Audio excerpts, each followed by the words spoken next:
Welcome back, students. Tomorrow I couldn't complete my lecture, so I am starting from the point where I left yesterday. Yesterday I taught you about the three methods to generate induced EMF. We know magnetic flux linked with a coil having n number of turns is given by this. We also know that theta upon t is omega angular velocity. From here theta is equal to omega t. So put here theta is equal to omega t. So this is magnetic flux linked with coil at any instant. Now we know whenever there is change in flux, EMF is induced, and that induced EMF is given by this according to Faraday law. So put value of phi here. तो phi की value put करेंगे, ये आ जाएगा. Take NBA outside the differentiation and then take derivative of cos omega t. Cos omega t का derivative ये होता है, minus और माइनस प्लस हो गया. So this is expression for induced EMF of a coil which is rotated in a magnetic field. Now let me explain why this value is maximum value of EMF. ये NBA omega is maximum value of EMF. तो why it is maximum value? चलिए, what is this? Sign किसका लिया जाता है? Angle का. Cos किसका लिया जाता है? एंगल का. So this is angle. This omega t is angle. See here, from here theta is equal to omega t. Put this angle is equal to 0 first. When this angle is 0, ये आ गया. और I am writing here epsilon at 0 degree. तो when this angle is 0, put here sin 0. तो sin 0 0 होता है, तो हमारे पास आ गया omega N B A into 0 0 आ जाएगी EMF की value. Then if this angle is 30 degree, तो मैं इसको लिखूँगा एप्सिलॉन की वैल्यू 30 पे. It is omega N B A and इसकी जगह साइन 30. साइन 30 इज़ हाफ, तो हाफ मीन्स 0.5. तो it is omega N B A into 0.5. तो 0.5 से मल्टीप्लाई हो गया हमारा omega N B A. When this angle is 45, put here 45. तो EMF एट 45 डिग्री ये 1/√2 होती है साइन 45 की value, and which is about 0.7. तो अब हमारा ओमेगा एन बी ए थोड़े बड़े नंबर से मल्टीप्लाई हो गया. पहले ओमेगा एन बी ए 0.5 से मल्टीप्लाई हो रहा था, अब ये 0.7 है, तो इसका मतलब इंड्यूस EMF थोड़ी ज़्यादा हो. Then 60 degree, sin 60 degree is √3/2. √3/2 is about 0.86. तो अब ओमेगा एन बी ए और थोड़े बड़े नंबर से मल्टीप्लाई हो गया, तो वैल्यू EMF की और ज़्यादा आएगी. तो वी कैन से जब ये 60 डिग्री होगा तो इंड्यूस EMF की वैल्यू बढ़ेगी. और वी कैन से जब ये ओमेगा टी 0 से बढ़ेगा तो ये वैल्यू भी बढ़ती जाएगी साइन ओमेगा टी की, और एप्सिलॉन बढ़ता जाएगा. When this omega t is 90 degree, तो ये sin 90 is 1, तो omega t 1 से मल्टीप्लाई होगा. And this is the maximum value of sin theta. sin theta की मैक्सिमम वैल्यू 1. ये देखिए, तो ये sin 90 पे it will be maximum because omega N B A सबसे बड़े नंबर से मल्टीप्लाई हो रहा है, तो maximum. So let me write this maximum value sin 90 पे maximum, it is epsilon maximum या epsilon. So this is the maximum value of induced EMF, and it will occur when theta is 90 degree. So इसको इसलिए हम क्या लिखेंगे, this is the maximum value of induced EMF, and it will occur when this omega t is 90. Now then, if coil completes one rotation, then angular displacement will be 2 pi, and this is the time taken then for one complete rotation. तो ये 2 pi by t हो जाएगा. So omega is 2 pi by t also. तो यहाँ पे इसकी जगह पे आप ओमेगा की जगह पे 2 pi by कैपिटल टी लिखिए, तो ये बन जाएगी हमारी इक्वेशन. और ये we know this is maximum value of EMF, तो इसको मैंने एप्सिलॉन नॉट लिख दिया और ये आ गया। Now put different values of T when T is 0। T 0 कब होगा? देखिए, दिस इज अ कार्डबोर्ड। अभी ये कॉइल ऐसे है वर्टिकल, या यू कैन से it is lying horizontally. This is a cardboard. अगर मैं इस कार्डबोर्ड को ऐसे घुमाता हूँ, ऐसे ये वर्टिकल हो गया, इसका रोटेशन 90 डिग्री से हो गया, और ऐसे और घुमाया तो इसका रोटेशन टॉप साइड नीचे चलेगी और बॉटम साइड ऊपर आ गई 180 से। फिर इसको ऐसे घुमाया, then it is 270 so on. So when coil start rotating t is equal to 0, तो यहाँ पे इसकी वैल्यू पुट करेंगे हम t0। तो t0 पुट किया यहाँ पे, ये 0 बन जाएगा, and sine 0 is 0, EMF is 0। Then जब 1/4 रोटेशन पूरा हो जाएगा, अगर पूरे रोटेशन के लिए कैपिटल T टाइम लगता है, तो 1/4 रोटेशन के लिए t/4। So if t is t/4, तो ये आ गया, if t is t/4 then this equation will become epsilon not sine 2π/t और स्मॉल t की जगह t/4। t और t कट गया और ये 2 आ गया नीचे, तो this is sine π/4 epsilon not into 1, ये एप्सिलॉन नॉट इज नहीं है। Then put here small t equal to t/2 जब हाफ रेवोल्यूशन पूरा हो जाएगा, तो it will be completed in t/2 time. तो इफ़ इट इज़ t/2, तो ये बन जाएगा हमारा epsilon into epsilon not sine 2π/t into, ये कट गया, साइन पाई इज 0, तो साइन पाई 0, तो EMF is 0। Then put here 3t/4, 3/4 round पूरा हो जाएगा, तो ये बनेगा हमारा epsilon is equal to epsilon not, and ये t से t कट गया, it will be sine 3π/2, sine 3π/2 270, sine 270 -1 होता है, तो ये आ गया हमारी induce. Then finally if t is equal to capital T, पूरा राउंड पूरा हो, एक राउंड पूरा हो गया कॉइल का, तो पुट करिए यहाँ कैपिटल T, ये आ गया, साइन 2π इज 0, तो इंड्यूस EMF इज 0। सो ये यहाँ पे हम इसको लिख लेते हैं, फिर एक टेबल सा बना के और ग्राफ प्लॉट करते हैं। ये t इज इक्वल टू 0 पे induce EMF is 0, this is epsilon, EMF is 0। t small t is equal to t/4, EMF is epsilon naught. Small t is equal to t/2, t/2 पे EMF is 0। फिर 3t/4 पे EMF minus epsilon. t is equal to capital T, it is 0, plot graph. इस तरफ हमने small t ले लिया, ये यहाँ से यहाँ तक का टाइम t/4, यहाँ से यहाँ तक का t/2, ये यहाँ तक टाइम 3t/4 और ये t, तो t0 EMF 0 यहाँ आएगा point. t/4 EMF is epsilon not, so ये एप्सिलॉन नॉट यू कैन से 10 वोल्ट, यू कैन से, तो 10 वोल्ट मैक्सिमम, ये आ गया पॉइंट। फिर t/2 पे EMF 0, ये आएगा। 3t/4 पे -10, so you can say this is -10, और ये फिर t। So this is graph of induce EMF versus time.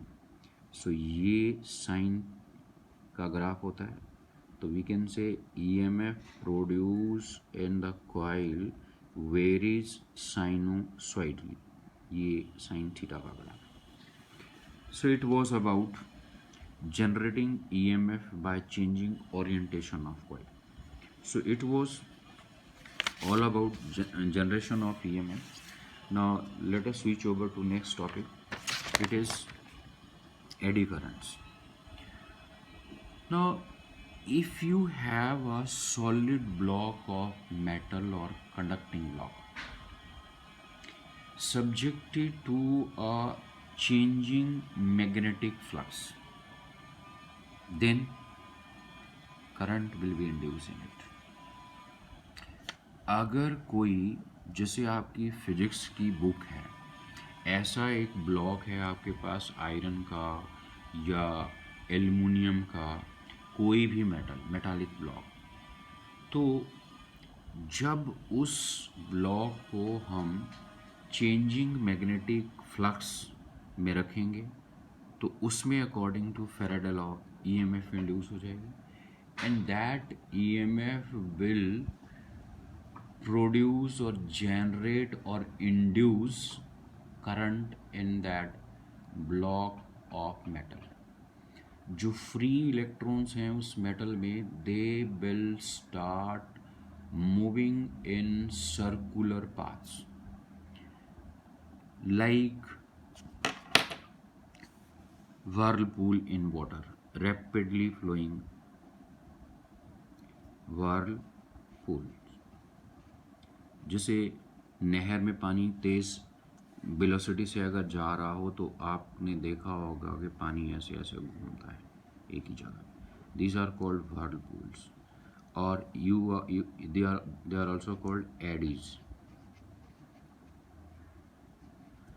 तो electrons will start moving in circular path। पहले free electrons they were moving randomly in that block, but when changing magnetic flux is applied the free electrons will start moving in a circular path or in eddies। These current are called eddy current or Foucault current after the name of their discoverer। They were discovered by Foucault। Now let me take two demonstration experiment जो कि हमें बताएंगे कि eddy current वाकई ही produce हुए। Experimental demonstration of eddy current. ये दो magnets हैं इलेक्ट्रोमैग्नेट। इलेक्ट्रोमैग्नेट मीन्स जैसे you have a pipe, plastic pipe, इसके ऊपर आपने एक कॉपर की तार लपेट दी और इस कॉपर की तार में करंट पास किया। ये अल्टरनेटिंग करंट का सोर्स है। जो अभी हमने चेंज ऑफ ओरिएंटेशन से करंट पैदा किया था वो ऐसे वेरी ईएमएफ ऐसे वेरी कर रही थी। जब ईएमएफ वेरी करेगी ऐसे तो करंट भी बिल्कुल ऐसे ही वेरी करेगा according to Ohm's law.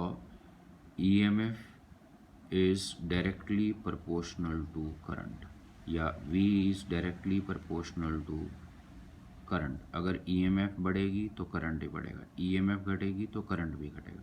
So we can से जो इंड्यूस करंट का ग्राफ है वो भी ऐसा ही आएगा लाइक दिस। तो ये इंड्यूस करंट, तो this is representation of source of alternating current. ये करंट अल्टरनेटिंग करंट कहलाता है अगर करंट ऐसे वेरी करे तो। लेकिन जो बैटरी होती है it supplies constant current, steady current. ये ना घटेगा ना बढ़ेगा, जबकि ये घट बढ़ रहा है। पहले ये करंट पॉजिटिव देखो, जीरो से 1 एम्पेयर हो गया, 2 हो गया, फिर 3 हो गया, 3 के बाद 2 हो गया, 1 हो गया, 0 हो गया, फिर -1। -1 मीन्स कि अगर ये पहले इस कॉइल में करंट इस तरफ फ्लो कर रहा था तो ये T/2 टाइम तक इसकी डायरेक्शन यही रहेगी और नेक्स्ट T/2 टाइम पे इसकी डायरेक्शन उल्टी हो जाएगी, अब इधर आएगा। सो this is symbol for source of alternating EMF. This is symbol for battery which supplies constant current. ये सोर्स ऑफ अल्टरनेटिंग करंट, ये कांस्टेंट करंट नहीं सप्लाई करेगा। सो दिस इज अ सोलेनॉइड, एक पाइप प्लास्टिक का, उसके ऊपर वायर को bound कर दिया और इस सोर्स ऑफ अल्टरनेटिंग ईएमएफ जोड़ दिया। इसके अंदर एक आयरन की कोर डाल दो, रॉड डाल दो इसके अंदर, इसको कहेंगे हम iron core solenoid. This is iron core solenoid. You know this solenoid will produce magnetic field. ये हमारा नॉर्थ और ये हमारा south. Suppose when current is passed it will produce magnetic field, it will act like a magnet और जैसे ही हम current को of कर देंगे तो ये कॉइल, इसमें करंट नहीं जाएगा तो मैग्नेटिक फील्ड भी नहीं प्रोड्यूस होगी। तो we can say this is electromagnet. If electricity या इलेक्ट्रिक करंट इज पास, ये मैग्नेट की तरह बिहेव करेगा। If I switch off electric current it will not produce any magnetic, so it is electromagnet. ना ये pole pieces हैं electromagnet के, कि when electric current is pass only then they will produce magnetic field. ये मेरे पास एक aluminium की plate है और ये जो बीच में इन दोनों मैग्नेट के बीच में जो जगह है वहाँ पे इसको हमने सस्पेंड किया हुआ है with the help of thread from a rigid support. This is rigid support. Now when you pull this plate to one side, इधर ले जाओ इसको पकड़ के, जैसे सिंपल पेंडुलम का बॉब होता है, इसको आप जैसे this is Bob of simple pendulum. अगर आप इसको इधर ले जाते हो, छोड़ दोगे यहाँ पे ले जाके, तो it will oscillate, it will oscillate. Similarly Bob के बजाय वी हैव ए प्लेट, तो इस प्लेट को आप इधर ले जाएंगे तो ये छोड़ देंगे, फिर it will oscillate. And if electric current is not switched on, तो ये मैग्नेटिक फील्ड नहीं होगी इन दो पोल पीसेस के बीच में। This plate once disturbed will vibrate for long time, काफ़ी लंबे समय तक वाइब्रेट करती जाएगी। Let us suppose for 5 minute, एक बार डिस्टर्ब करने के बाद ये 5 मिनट तक वाइब्रेट करती गई। Now you switch on magnetic, you switch on electric current, now these two pole pieces they will produce magnetic field। ये magnetic field line है। when this plate is inside the magnet, ये जो इस तरफ magnetic field नहीं है, इस तरफ भी magnetic field नहीं है। magnetic field सिर्फ ये जो दो ये boundary, this boundary and this, इनके बीच में magnetic field है। Now if you keep this plate here, then maximum number of magnetic field lines will pass through it and they will remain constant अगर इसको हिलाएंगे नहीं। जब आप इसको इधर निकालेंगे, धीरे धीरे प्लेट को इधर पुल करेंगे, then what will happen, इसका एरिया जो है प्लेट का जैसे इस लाइन से बाहर जाएगा तो इसका एरिया मैग्नेटिक फील्ड के अंदर जो बचेगा वो कम होता जाएगा। तो एरिया कम हो गया तो मैग्नेटिक फील्ड लाइंस जो उससे पास करेगी वो भी कम हो जाएगी, और मैग्नेटिक फील्ड लाइन कम हो गई तो फ्लक्स कम हो गया, फ्लक्स कम हो गया तो इसमें करंट पैदा हो जाएगा अकॉर्डिंग टू फैराडे। और इसको दूर ले जाएंगे तो area inside the magnetic field will decrease. We know phi is B A cos theta. So जैसे जैसे प्लेट बाहर जाएगी तो ये मैग्नेटिक फील्ड के अंदर जो एरिया है इस प्लेट का ये डिक्रीज करता जाएगा, और जो एरिया अंदर बचा वो घटता जाएगा, तो मैग्नेटिक फील्ड लाइन जो उससे पास करेगी वो भी घटती जाएगी। बिकॉज ऑफ दिस इसमें इंड्यूस ईएमएफ पैदा हो जाएगी, और इंड्यूस ईएमएफ पैदा होना मीन्स इसमें इलेक्ट्रिक करंट इंड्यूस हो जाएगा। एंड यू विल फाइंड कि when magnetic field is switched on, then this coil will come, plate will come to rest instantly। ये पहले एक बार डिस्टर्ब करने के बाद जो है 5 मिनट ऑसिलेट करती थी जब मैग्नेटिक फील्ड नहीं थी, और जब मैग्नेटिक फील्ड ऑन कर दी तो ये 1 मिनट के अंदर ही रेस्ट में आ जाती है। So we can say oscillations of this plate are damped. Damping means to reducing motion. So इसकी oscillation जो है डैम्प हो गई। ये एकदम जैसे ही आप इसको बाहर ले जाओगे और छोड़ोगे तो ये हार्डली 1 आधा मिनट के लिए वाइब्रेट करेगी और रुक जाएगी। तो मीन्स इसका मोशन स्लो डाउन हो रहा है किसी वजह से। So what is the reason, जैसे ही इसको आप बाहर ले जाएंगे और ये बाहर से जब अंदर आएगी तो एरिया मैग्नेटिक फील्ड के अंदर बढ़ता जाएगा, एरिया बढ़ेगा तो फ्लक्स बढ़ेगा, फ्लक्स बढ़ेगा तो इसमें करंट इंड्यूस हो जाएगा। और what is the cause of this induce current?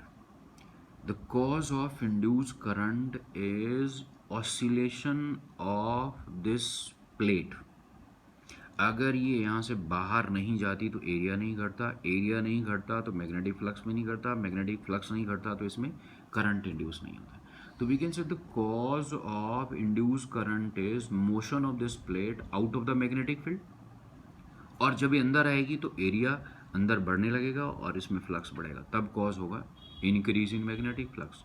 when it is going out of the magnetic field, then flux will decrease and cause of the induced current will be decrease in flux. And when it is entering into the magnetic field, then area inside the magnetic field will increase and cause of induced current will be increase in magnetic flux. So these induced current will oppose cause. Oppose cause means its oscillations को oppose करेंगे. क्यों? कैसे? We know a current carrying wire placed in magnetic field experiences force, if you remember, and that force is given by this.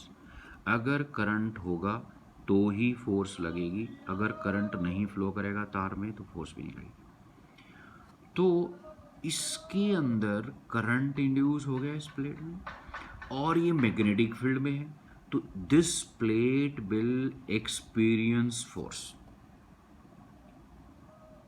अगर current नहीं induce हुआ होता तो कोई फोर्स नहीं लगती, कोई फोर्स को बाहर जाने से भी नहीं रोकती, ना इसको अंदर आने से रोकती।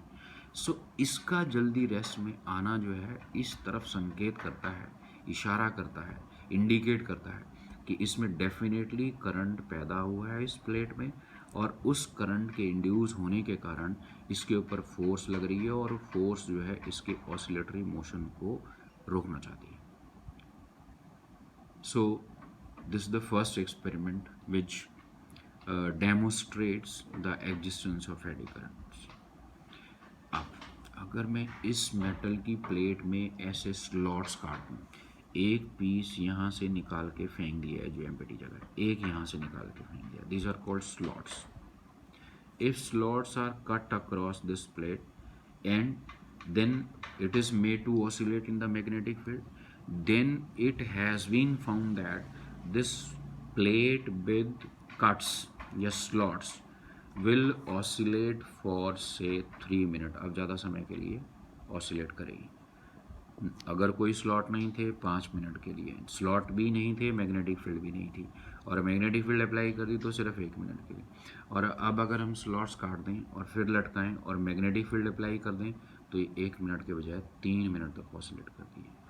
इसका मतलब क्या होगा कि एडी करंट्स की वैल्यू जो है कम हो गई। एडी करंट्स कमज़ोर हो गए तो आई कम हो गया, तो ये फोर्स जो इसको रोकती थी बाहर जाने से या अंदर आने से, इसकी वैल्यू भी कम हो गई और उसके कारण ये थोड़े से ज़्यादा समय तक ऑसिलेट कर पाई। कारण पहले अगर ये ऐसे जाता था, क्या कहते हैं, इलेक्ट्रॉन्स ऐसे घूमते थे ऐसे, तो दिस वाज द पाथ एक चक्कर लगाने के लिए। और अब ये इलेक्ट्रॉन डॉटेड पाथ में ये पाथ लंबा हो गया, यहाँ से ऐसे ऐसे ऐसे ऐसे जाके फिर यहाँ से नीचे फिर यहाँ से ऊपर। सो पाथ लेंथ बढ़ जाने के कारण रेजिस्टेंस इस प्लेट की एडी करंट्स के लिए बढ़ गई। ये लेंथ ज़्यादा होगी, रेजिस्टेंस ज़्यादा होगी, रेजिस्टेंस ज़्यादा होगी तो मैग्नीट्यूड ऑफ एडी करंट्स कम हो गया। यहाँ पे यहाँ से ऐसे जाता था करंट ऐसे और ऐसे, और ये पाथ लेंथ जो देखेंगे आप टोटल ये कम हुई, लेकिन यहाँ पाथ लेंथ बढ़ गई, यहाँ से ऐसे जाएगा फिर यहाँ से नीचे, फिर नीचे से ऊपर मुड़ के आएगा, यहाँ से सीधा आगे नहीं आ सकता। सो ये है first demonstrative experiment. Now second, you take a electromagnet, this is source of AC. When current is switched on, what will happen to this light aluminum disc? This is light aluminum disc which is placed at the top of this electromagnet. Current on करेंगे, ये current बढ़ेगा। पहले 0 था, 0 से 1 ampere, 2 ampere, 3 ampere, it will increase. जैसे switch on करो, जैसे तुम मोटरसाइकिल स्टार्ट करोगे तो उसकी स्पीड 0 से पहले 5 किलोमीटर पर आवर, फिर 10, फिर 11, फिर 12, फिर 13 या 20 किलोमीटर ऐसे बढ़ती जाए। सिमिलरली पहले करंट 0 था, इट विल स्टीडीली इंक्रीज। अगर करंट बढ़ेगा तो magnetic field produce by this electromagnet will also increase. ये होती है सोलेनॉइड की मैग्नेटिक फील्ड। आई बढ़ा, मैग्नेटिक फील्ड बढ़ी। So it will produce increasing magnetic field. If increasing magnetic field is produced, it means increasing magnetic flux. If B increases, magnetic flux produced by this electromagnet will also increase. और ये जो हमारी disc है इसमें वो increasing magnetic flux link हो जाएगा। पहले अगर इससे 10 मैग्नेटिक फील्ड लाइन पास करती थी तो अब जैसे ही करंट बढ़ेगा more strong magnetic field will be produce और इससे मैग्नेटिक फील्ड लाइन की संख्या जो पास कर रही है बढ़ जाएगी। सो फ्लक्स के इंक्रीज करने के कारण इसमें करंट इंड्यूस हो जाएगा और वो induce current it will oppose cause of its production. What is the cause of production of induced current? इसके साथ फ्लक्स का बढ़ना। बिकॉज करंट बढ़ रहा था, मैग्नेटिक फील्ड बढ़ रही थी, मैग्नेटिक फील्ड बढ़ रही तो flux linked with disc was increasing. तो it is producing magnetic field. तो let us suppose the top face of this electromagnet acquires north polarity और नीचे वाला साउथ। It is north. जो यहाँ पे करंट पैदा होगा दैट इंड्यूस करंट जो एल्युमिनियम के डिस्क में प्रोड्यूस होगा, this induce current will also produce magnetic field. So we can say this disc also behaves like a magnet, it is producing magnetic field. Induced current will produce magnetic field. So this disk is behaving like a magnet because it is producing magnetic field. तो इसके फिर दो पोल होंगे। अगर इसके दो पोल होंगे तो नीचे की तरफ according to Faraday law disc के नीचे वाले सरफेस पे it should be north pole और ये मैग्नेट इलेक्ट्रोमैग्नेट का नॉर्थ पोल और इस डिस्क के नीचे वाले सरफेस पे जो नॉर्थ पोल होगा दे विल रिपेल और this disc will be thrown up in the air. ऊपर जाएगी तो इसके साथ मैग्नेटिक फ्लक्स अपने आप ही कम हो जाएगा क्योंकि यहाँ पे मैग्नेटिक फील्ड स्ट्रॉन्ग है, यहाँ कम है, यहाँ और कम है, यहाँ और कम है। सो इस डिस्क का ऊपर उछलना ये हमें फिर बताता है कि डिस्क में एडी करंट पैदा हो गया। अगर डिस्क में करंट नहीं पैदा होता तो ये मैग्नेट की तरह बिहेव नहीं करती। अगर मैग्नेट की तरह बिहेव नहीं करती तो इसके दो पोल नहीं होते, दो पोल नहीं होते तो ये नॉर्थ पोल उसको रिपेल नहीं करता। So these are two experiments which demonstrate the existence of eddy currents. और ये इन दिस एक्सपेरिमेंट इस डिस्क का रेस्ट में आ जाना जब मैग्नेटिक फील्ड हम ऑन करते हैं that is called damping, electromagnetic damping to reduce motion. Now what are the undesirable effects of eddy currents? They produce unnecessary heat because when current is induce, इस aluminium की plate में current induce हो जाएगा तो you know जब भी current flow होता है that produces heat. R is the resistance of this plate. So अगर करंट बहुत ज़्यादा फ्लो करेगा तो हीट भी ज़्यादा प्रोड्यूस होगी। सो we can say a good part of magnetic field energy is converted into heat energy. So they produce unnecessary heat और वो that is wastage of energy. Heat produce may damage insulation.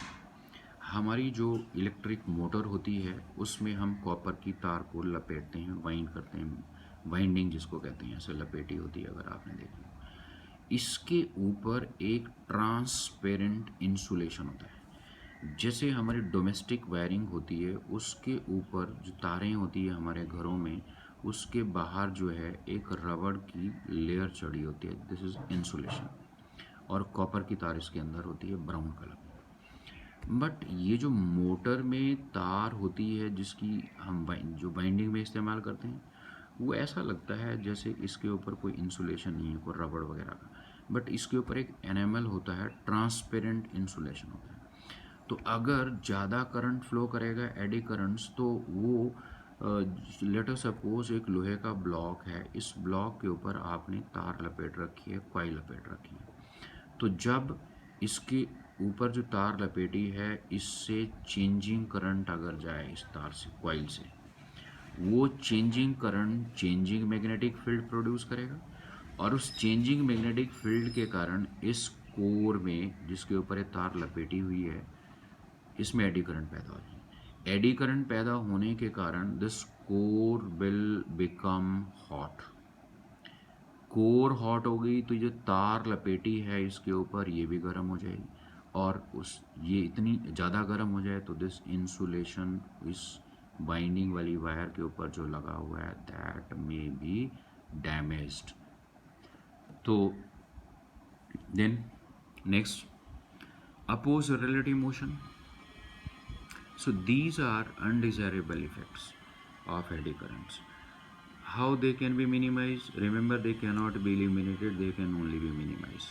They can be minimized by using laminated sheets. This is a solid core. ये एक बहुत बड़ा single piece है iron का।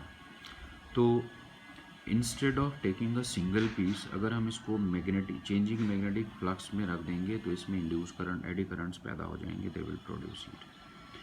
तो instead of taking a single solid block, what we will do, we will take laminations और thin sheets.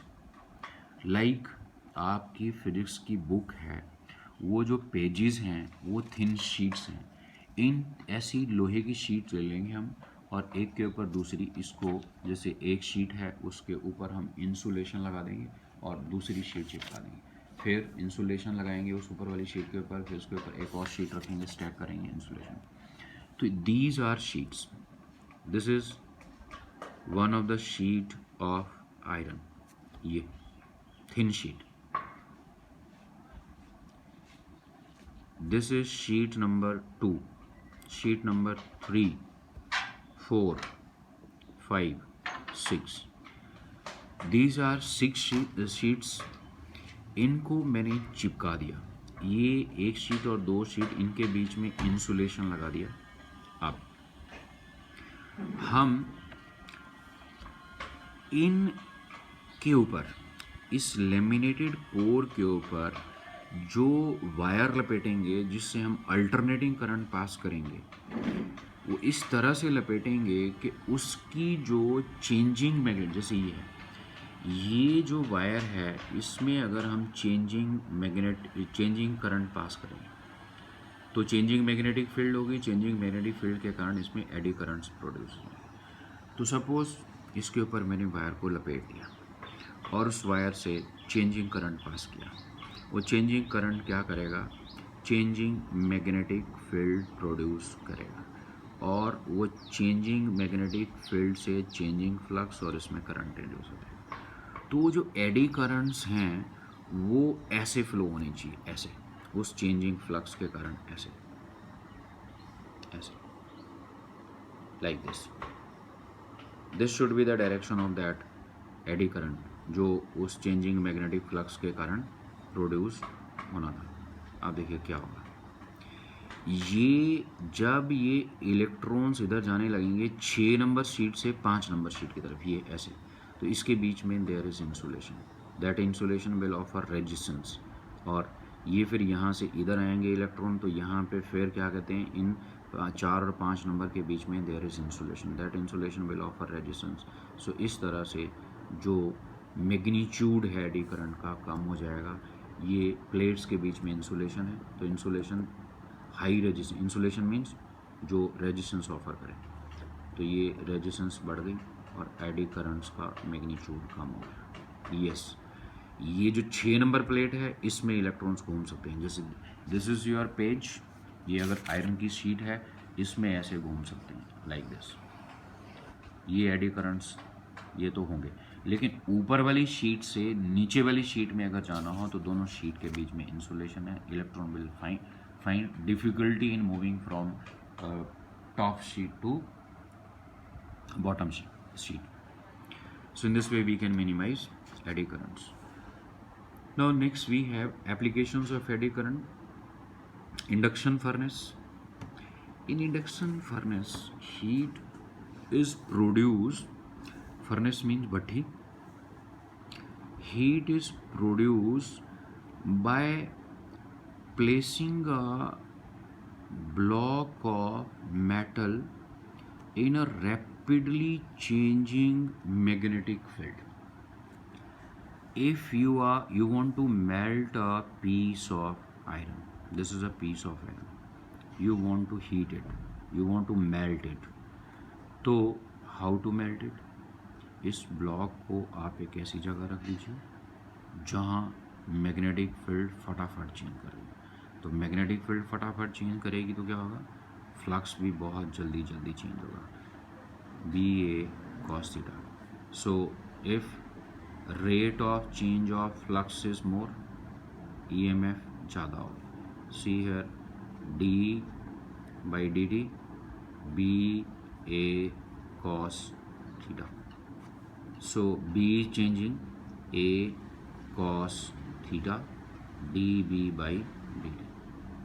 तो अगर ये rate of change of magnetic field बहुत ज़्यादा हो, फटाफट मैग्नेटिक फील्ड चेंज करे, तो फ्लक्स भी जल्दी जल्दी चेंज करेगा। फ्लक्स जल्दी जल्दी चेंज करेगा तो ईएमएफ इंड्यूस ज़्यादा हो। That induce EMF will produce AD currents, और ये एडी करंट्स बहुत ज़्यादा होंगे अगर मैग्नेटिक फील्ड जल्दी जल्दी चेंज हो। And these eddy currents will produce heat. Time बढ़ता जाएगा, से 10 मिनट के लिए रखा तो हीट कम प्रोड्यूस, 20 मिनट रखा changing rapidly changing magnetic field में हीट और प्रोड्यूस होगी। सो इसका टेम्परेचर बढ़ता जाएगा and a stage will reach, it will melt. So this is about induction furnace. Electromagnetic damping हमने पीछे डेमोस्ट्रेटिव एक्सपेरिमेंट में बताया आपको कैसे motion of a plate is slow down. Electric brakes, train में जो ब्रेक्स होती है they are electromagnetic brakes. This is axle, ये एक्सल है। एक्सल एक लोहे की रॉड, और ये आपके ट्रेन के पहिए, कोच के पहिए, दीज आर व्हील्स, और ये व्हील्स पटड़ी पे चलेंगे जैसे ही हमारी ये ट्रेन चलेगी। दे विल रोटेट, ये एक्सल भी रोटेट करेगा, एक्सल विल ऑल्सो रोटेट। इस एक्सल के यहाँ पे हम एक मेटल का ड्रम लगाएंगे, तो हम इसको अगर मोटे तौर पे कहें, ये यहाँ से इतना सा पोर्शन इसका मोटा कर दिया मेटालिक वो। और इन सिंपल वर्ड्स, जैसे हमारी बेलन होती है जिससे हम रोटी रोल करते हैं, ये तो ये ऐसा होगा। सेंट्रल पोर्शन का डायमीटर ज़्यादा है। सो ये सेंट्रल पोर्शन ऑफ एक्सल। तो when train is running, wheel rotate करेंगे, ये एक्सल रोटेट करेगा, और ये सेंट्रल पोर्शन जो ड्रम कहेंगे इसको, it will also rotate. This is drum.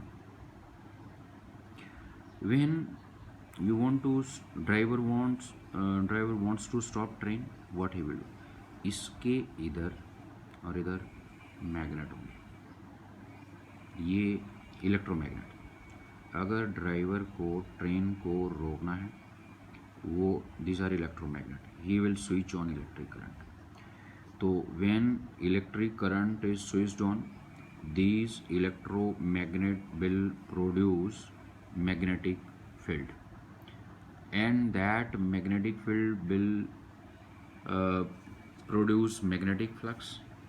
Since this drum is rotating, so due to its rotation, magnetic flux linked with this drum will change, and when magnetic flux will change, इसमें eddy currents पैदा हो जाएंगे, and those eddy currents will oppose cause of their production. And what is the cause? Cause is rotation of drum. इसके rotate करने के कारण जो है there is change in flux. सो इसमें एडी करंट्स पैदा हो जाएंगे, और इन्होंने magnetic field produce, electromagnet will produce magnetic field. तो इसमें करंट, अगर एडी करंट पैदा होंगे तो इसके ऊपर फोर्स लगेगी, ILB sine theta. So eddy currents in the drum or drum, it is rotating in magnetic field, so it will experience force और वो force इसके rotation को oppose करेगी. तो this is about electromagnetic brake. हर एक coach में जो एक्सल होगा उसमें सभी में ही ये एक्सल में ड्रम लगा होगा.